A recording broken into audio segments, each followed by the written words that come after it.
Khuôn viên rộng tới 10.000 m², diện tích xây dựng lên tới 4.000 m².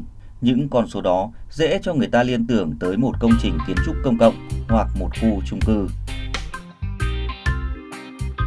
Nhưng sự thật, công trình kiến trúc này chỉ là dinh thự của một người, vua mèo Hoàng A Tưởng.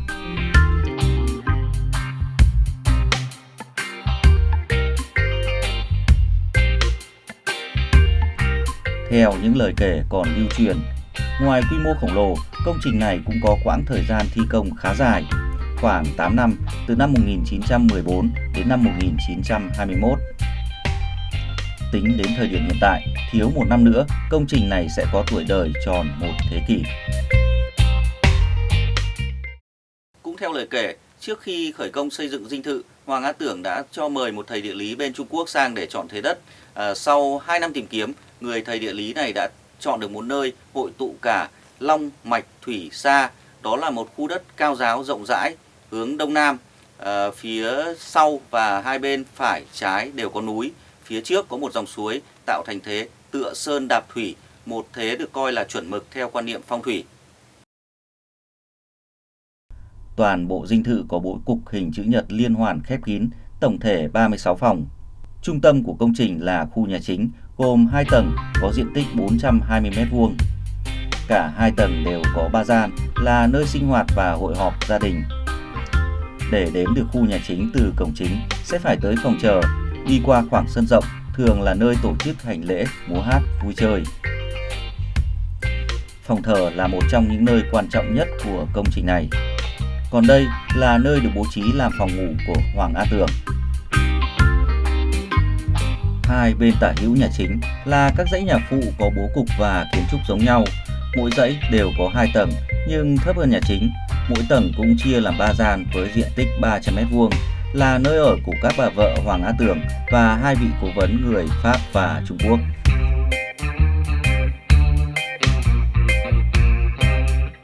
Tiếp giáp với 2 dãy nhà này còn có 2 nhà phụ với diện tích 160 m², kiến trúc đơn giản, làm nhà kho cho lính và phu ở.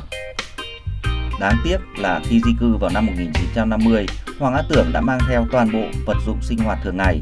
Những vật dụng ít ỏi còn sót lại không đủ để giúp chúng ta hình dung hết sự xa hoa mà Hoàng Á Tưởng từng có.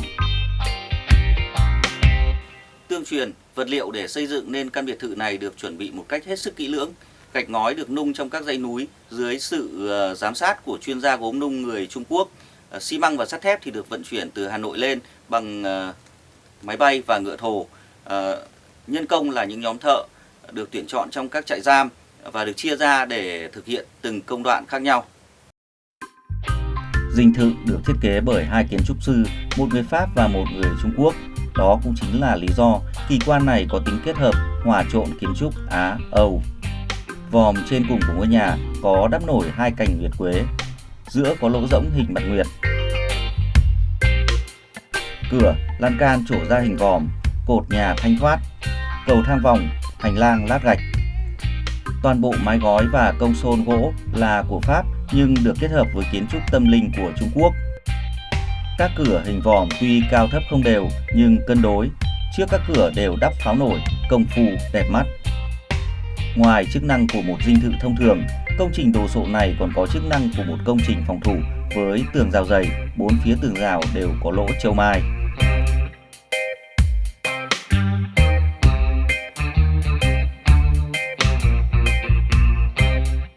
Chưa hết, phía sau dinh thự này còn có một căn hầm thoát hiểm kiên cố và hàm chứa nhiều bí ẩn. Sau khi dinh thự được khánh thành thì toàn bộ nhóm thợ xây dựng căn hầm cũng như là người cầm bản vẽ thi công đều đã mất tích. Có người cho rằng Hoàng Á Tưởng đã thủ tiêu họ để giữ bí mật cho căn hầm. Nhưng năm 1950, sau khi rời bỏ dinh thự, Hoàng Á Tưởng đã mang theo toàn bộ những bí mật gắn với dinh thự của mình. Hiện tại, công trình do Sở Văn hóa, Thể thao và Du lịch Lào Cai quản lý. Đơn vị này dành một phòng làm nơi bày bán các sản phẩm thủ công địa phương như khăn, áo, váy, thổ cẩm hay tẩu thuốc. Một dãy phòng khác được dùng làm khu trưng bày các kỷ vật, các tác phẩm nghệ thuật về đời sống dân tộc vùng cao, các mô hình trang phục truyền thống của người Mông, Dao.